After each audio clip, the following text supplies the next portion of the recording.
I'm going to be talking to you guys today about media stereotyping. His main claim was that the media causes stereotyping that is harmful and promotes inequality. And my counterclaim is that the media causes awareness of different cultures and identities. His first secondary claim is that the media physically and mentally hurts those being stereotyped. His second secondary claim was that it promotes social injustice and inequality. And his third was that it builds differences in society. For his first secondary claim, he says that women are often stereotyped as being skinny and falsely made up to unrealistic and unhealthy standards. He also talks about how men are never weak or sensitive. Although this is true, this can also, women being stereotyped as skinny, it doesn't always promote like negativity.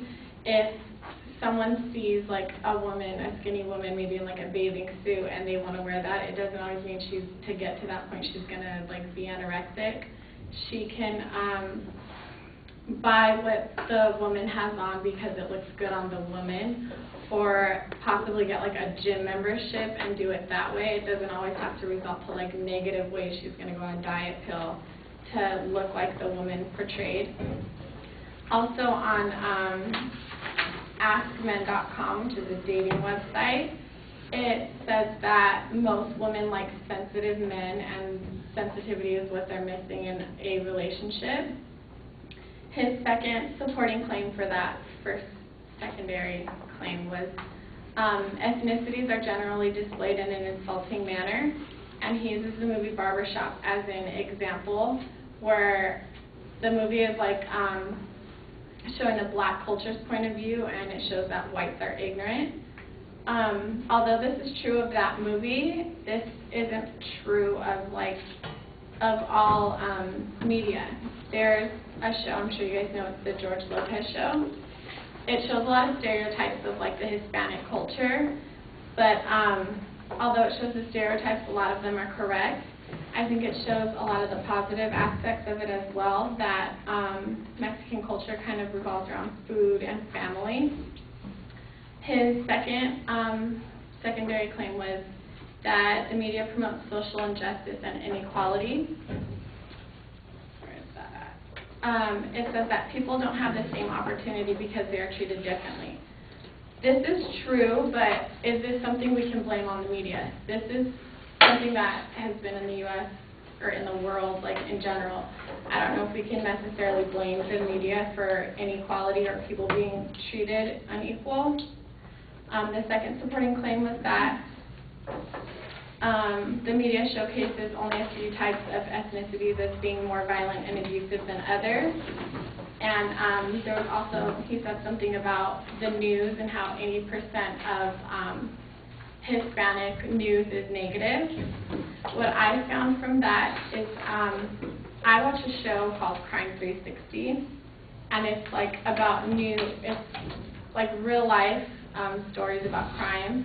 And it shows all different kinds of cultures. It shows like white people as the bad. It just shows different cultures. It doesn't specifically show like the Mexicans or the minorities being like the bad ones, the people that cause the crime. And the U.S. Census Bureau website, the first thing I saw on there when I went on their website was that Hispanics and Asians had the largest share of business revenues. And this is going up as it has been for the past few years. 43% of these businesses were owned by minorities.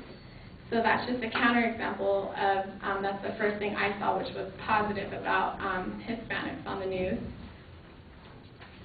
Let's see. So my counterclaim to that one was that social injustice and inequality are a part of everyday life. Media shows what is in society and promotes awareness. His third secondary claim was that the media builds differences in society, and my counterclaim to that is that it builds communities and it builds bonds.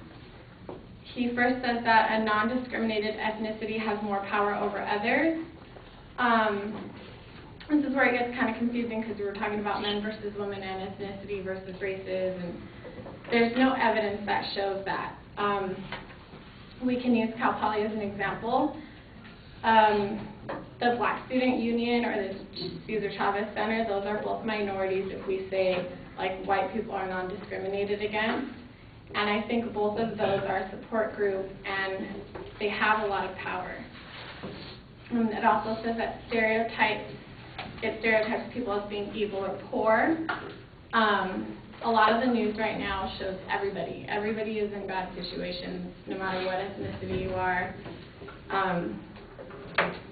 Possibly like media, as in movies can show this in different ways, but in real life news, it's every ethnicity is affected. So again, my counterclaim is that the media causes awareness of different cultures and their identities.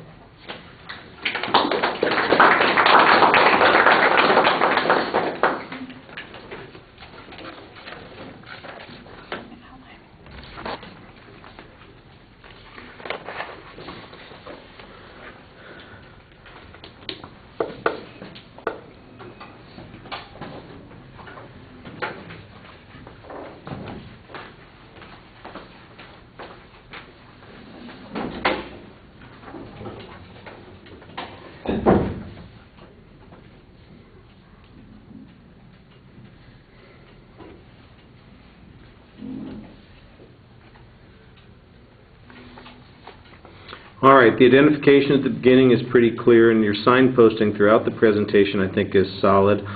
You've got a general counterclaim that you're going to be coming back to, but you don't really develop it until right at the end of the speech.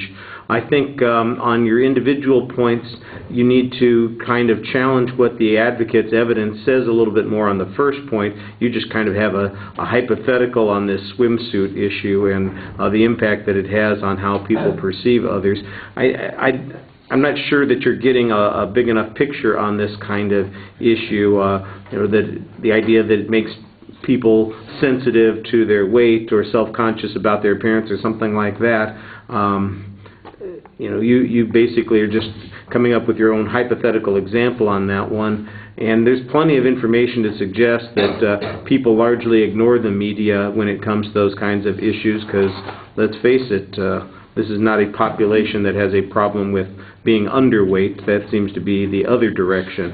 It seems like I've heard every time I hear a class nowadays there's some speech on childhood obesity, so maybe they ought to get a little jealous of the kids on TV or something, lose some weight. I guess the counterclaim on sensitivity, that's okay, you've got a piece of evidence on that point, but the relationship of the media to that issue I think is not what's quite clear. The insensitivity issue, you basically have a counterexample to the advocate's example. Don't explain why your example should be seen as being superior or having greater influence. I mean, I can see a pretty obvious example. George Lopez is a television show that's on weekly or nowadays in repeats, and so millions of people probably see it compared to the number of people who've seen Barbershop, and how likely is it that we're being influenced by the stereotypes of those two different shows. I think that's one of the ways that you could make some value from your comparison. Then you kind of challenge the causality of inequality, and you basically say it's just the way of the world. You've got your own example here. I don't know how I'm supposed to contrast it to the advocate, except you said that they didn't have any particular evidence on that point, so you've got the one crime show that you watch where everybody's scumbags. So I guess, we're all equally, despite your ethnicity, we all have our problems.